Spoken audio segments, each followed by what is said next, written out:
full alert status ang pwersa ng pambansang pulisya sa buong bansa. Ito'y kahit natapos na ang undas. Ayon kay spokesperson to the Chief PNP, Police Senior Superintendent Robert Poe, kailangan pa ring bantayan ng mga otoridad ang mga bus terminal dahil sa pagbalik ng mga pasahero mula sa kani-kanilang lalawigan. Mayroon pa ring mga road marshals upang alalayan ang dagsa ng mga motoristang bumabiyahe mula sa probinsya. Subalit sinabi nito na unti-unti na nilang binabawasan ang kanilang pwersa na nagbabantay sa mga sementeryo. Ang ating mga kapulisan ay naandun pa sa mga bus terminals natin. Although sa ating mga sementeryo ay meron pang mga kapulisan pero hindi na ganun karami. Meron pa rin natitira. Ang ating mga road marshals, traffic marshals, lalong-lalo sa mga main thoroughfares ay naandun pa rin. Gayunman, sinabi ni Poe na generally peaceful ang undas sa bansa.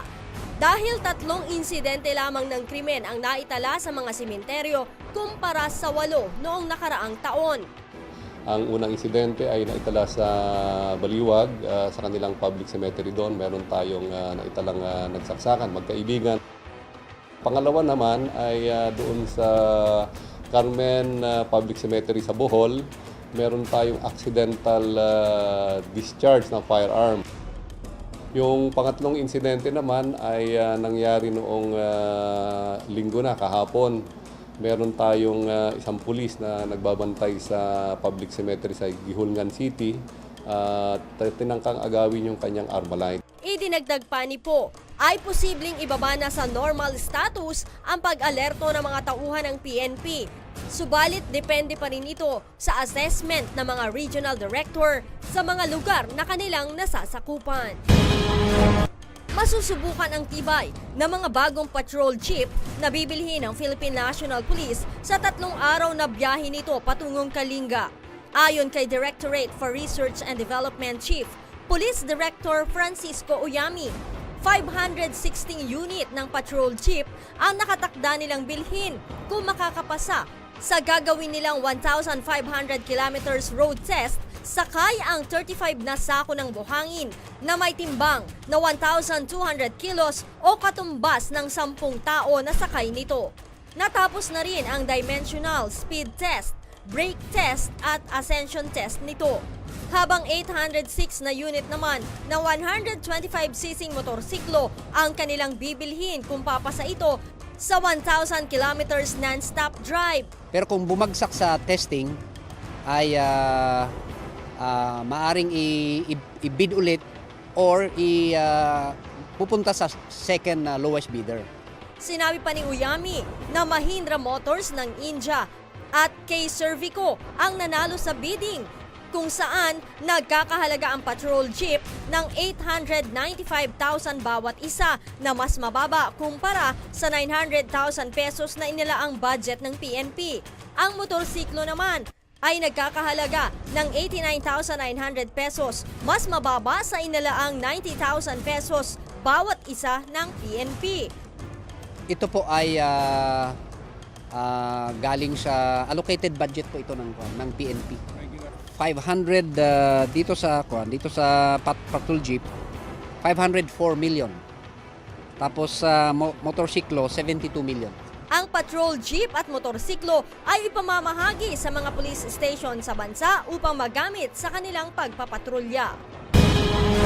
Mas pabor ang Philippine National Police na ang ombudsman na ang mag-imbestiga hinggil sa mga sinasabing ill-gotten wealth ni PNP Chief Director General Alan Purisima. Ito ang tahasang pahayag ni Police Senior Superintendent Robert Poe, tagapagsalita ng tanggapan ng Chief PNP sa ginawang pag-endorso ng Senado sa Ombudsman ng resulta ng isinagawang hearing laban kay Purisima.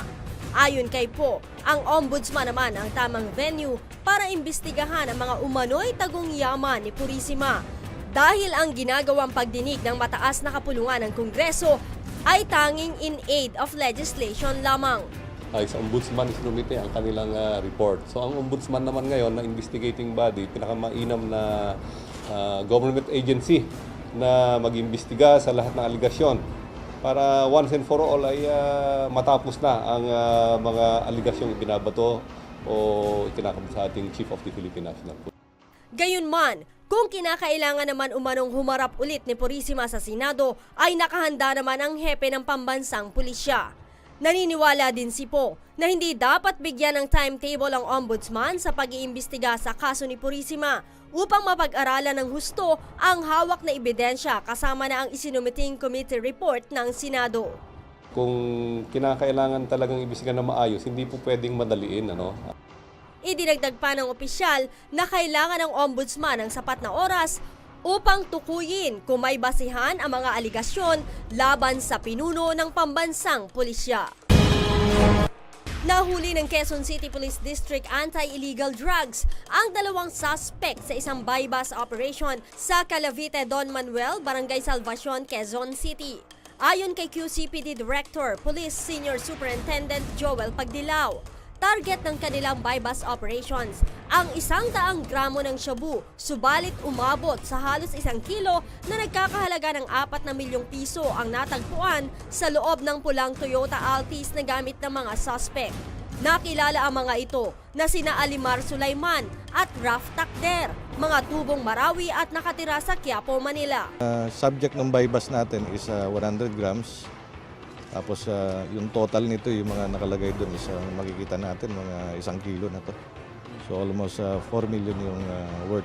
Sinabi pa ni Pagdilaw, bahagi ito ng kanilang follow-up operations sa nahuling pulis sa Fairview na nagbebenta ng illegal drugs noong Lunes. Ang nadakip na pulis ang nagturo sa mga suspect na kinukunan niya ng droga at ang modus operandi ng mga ito ay ang pagde-deliver sa mga barangay. Itong lugar na to, alam na natin kung sino yung binabagsakan dito. Kaya ang pinuntirya natin dito yung talagang nagdadala. Kasi hindi lang dito sa Calavite Street ang dinadala nito eh. Ang 2 suspect ay dinala sa Camp Karingal para sa kaukulang dokumentasyon para sa kasong paglabag sa Republic Act 9165 o Comprehensive Dangerous Drugs Act of 2002. Paiimbestigahan din ni Pagdilaw ang paggamit ng mga ito ng conduction sticker na may logo ng Philippine Army. Itinagdag pa ni Pagdilaw na tuloy-tuloy ang gagawin nilang paglilinis sa mga barangay upang mapababa ang krimen sa kanyang nasasakupan. Ang main purpose natin dito is yung pagbaba ng krimen.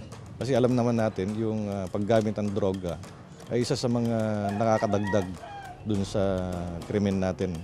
Lalo na sa robbery and theft. Pagkatapos nilang magdroga, wala na naman silang pera, pupunta na naman to sa labas para magbiktima ng mga kababayan natin sa kalsada.